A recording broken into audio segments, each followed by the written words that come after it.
Hey everyone, welcome back to my channel. If you are new here, hi, I'm Tanmay. In our first lesson, we have learned all the basis of Excel. If you have not already watched that video, go through it and you will going to know all these topics.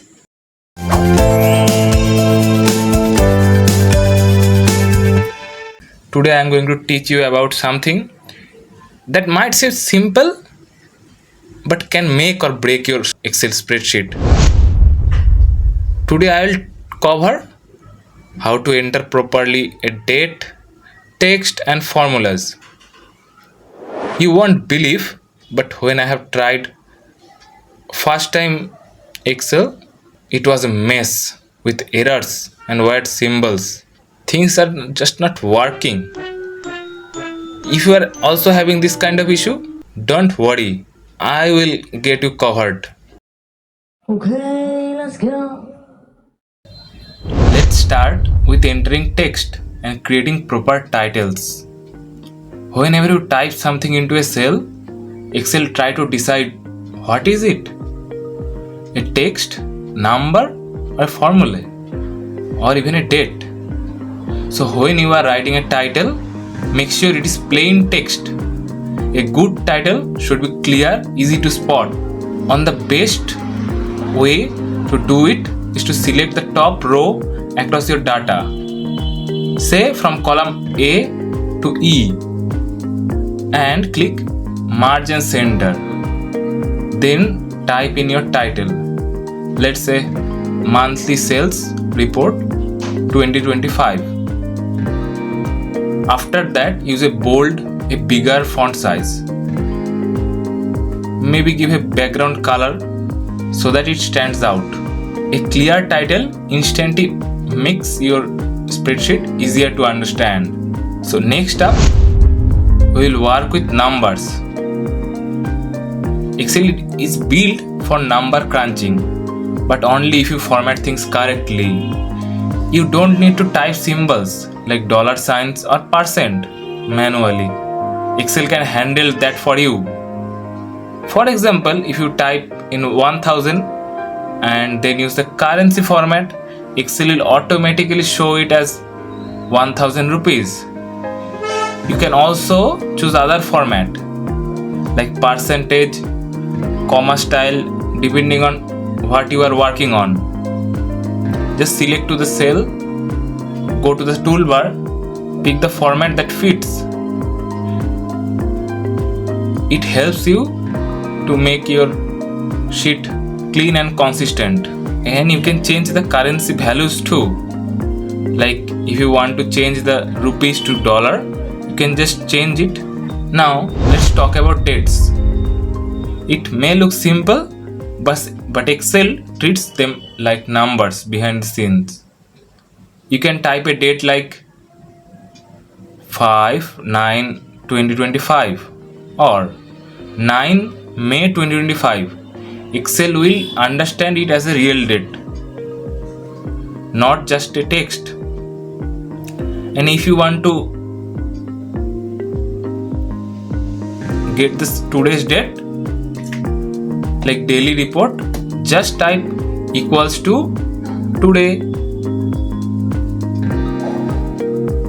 and opening and closing brackets in a cell. The formula updates automatically every day, so you don't have to change them manually. Make sure to try it out and comment down your experience. Okay, so now we are getting into something super important. If you are distracted, please focus here. It is very important to understand. It is cell reference.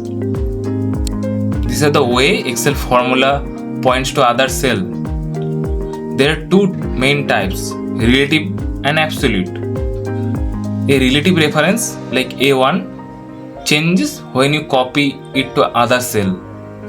So if you write, let's say A1 plus B1 and drag it down a row, it will become A2 plus B2. But an absolute reference like let's say $1 stays fixed no matter where you move the formula. Use the dollar sign to lock the row and column or both. And there is a shortcut for it.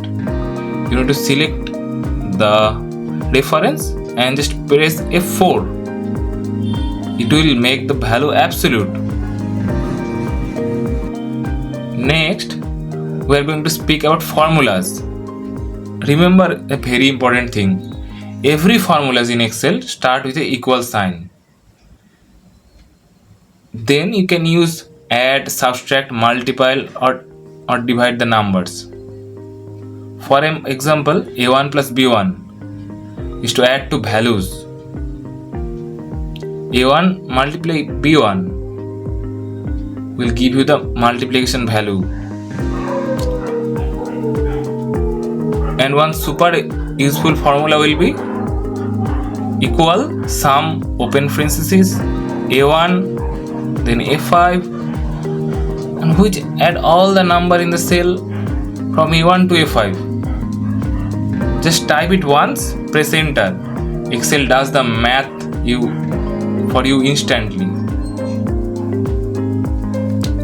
Okay, now let's go a bit deeper into cell references.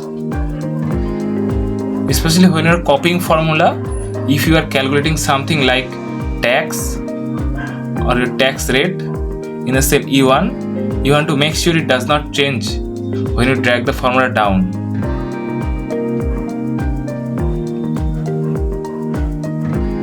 So instead you are writing the formula as A2 multiply E1, you should write A2 multiply $E$1. Remember, the dollar sign will freeze your reference and it will make it as an absolute reference. Next, when you will copy the formula, it will not change the absolute value. The small details will help you to avoid errors. If this session saved you time or helped you avoid spreadsheet headache, go ahead and hit the like button to make sure YouTube Baba happy, and share with your friend, subscribe for more lessons like this, and in the next video I'll cover the functions of Excel. See you there. Stay safe and happy.